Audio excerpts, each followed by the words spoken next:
collègues élus, mesdames et messieurs les représentants de Grande-Rosselle, monsieur le premier adjoint, Jörg, lieber Jörg, mesdames et messieurs, je pense que vous avez mesuré le côté exceptionnel de cette première cérémonie commémorative à Petite-Rosselle après le confinement. Exceptionnel à plusieurs titres. Tout d'abord, nous avons senti l'émotion de monsieur le maire qui en est à sa première cérémonie ici, dans une ville dont aucun de nous ne pourra contester qu'il la porte dans son cœur, puisqu'il en est un enfant. Exceptionnel aussi parce que nous sortons d'une crise majeure, une crise sanitaire, vous l'avez si justement souligné, monsieur le maire. De nombreux citoyens sont revenus à ces valeurs fondamentales de solidarité qui nous caractérisent dans notre pays.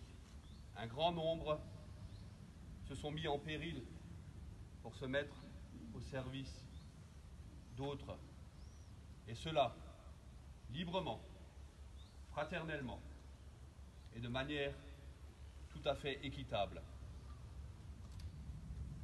Cette cérémonie doit aussi nous faire penser à ce qui cimente notre société, nos valeurs, la devise, notre drapeau. Lorsque les révolutionnaires ont décidé de mettre le blanc royal entre le bleu et le rouge de la Commune de Paris, non pas pour dire nous sommes l'un contre l'autre, mais pour signifier qu'ensemble, nous arriverons à tout surmonter, et même les heures les plus sombres. Certes, nos opinions divergent, mais le but que nous aspirons chacun à atteindre est bien celui du progrès de l'humanité, d'abord pour nous-mêmes, mais essentiellement pour nos enfants à qui nous voulons laisser un monde dans lequel deux choses sont indispensables. Et ces deux choses indispensables, à mon sens, sont d'abord la paix. La paix que l'Europe seule nous garantit aujourd'hui. Sans nos ancêtres, les nôtres, ici, à Petite-Rosselle et à Grande-Rosselle, qui ont été contraints de se faire la guerre, et pas seulement depuis 1870, dont nous honorons le 150e anniversaire cette année, mais bien avant, lorsqu'en 1810, Napoléon a envahi l'Allemagne. L'histoire a été dans les deux sens. Et ce sont bien nos ancêtres ici qui ont dit « c'est un bassin de vie commun ». Il n'y a pas ici de Français ou d'Allemands, il y a ici des Européens qui veulent mettre en commun les ressources afin d'assurer ce progrès de l'humanité. Et combien cela a été mis en péril lors de la récente fermeture de cette frontière qu'aucun d'entre nous ne pensait voir fermer un jour. Et il incombe à chacun d'entre nous aujourd'hui de faire en sorte que nous n'en arrivions plus là. Et la première chose que concrètement chacun d'entre nous peut faire, c'est respecter les mesures barrières, respecter la distanciation, respecter ces consignes. Monsieur le maire, vous l'avez dit, ce beau soleil nous fait presque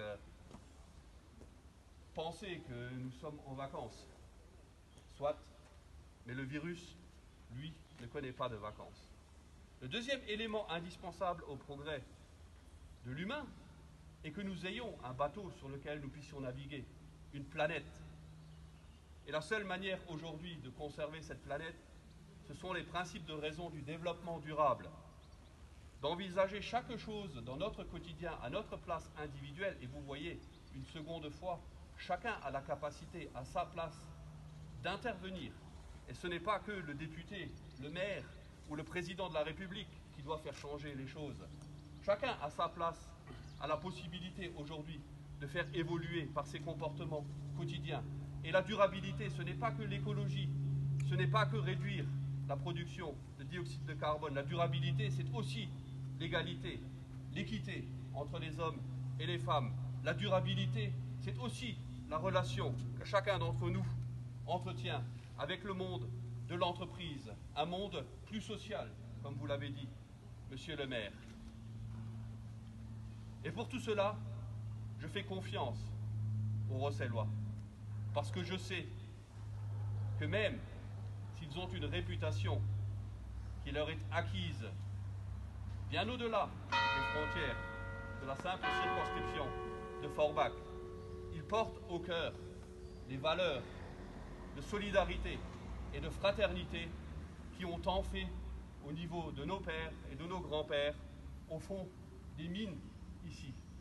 Et croyez-le-moi, jamais, jamais, la France dans son ensemble n'oubliera ce que ce bassin de vie ici, transfrontalier, lui a apporté et pourra lui apporter dans un avenir proche et dans un avenir lointain.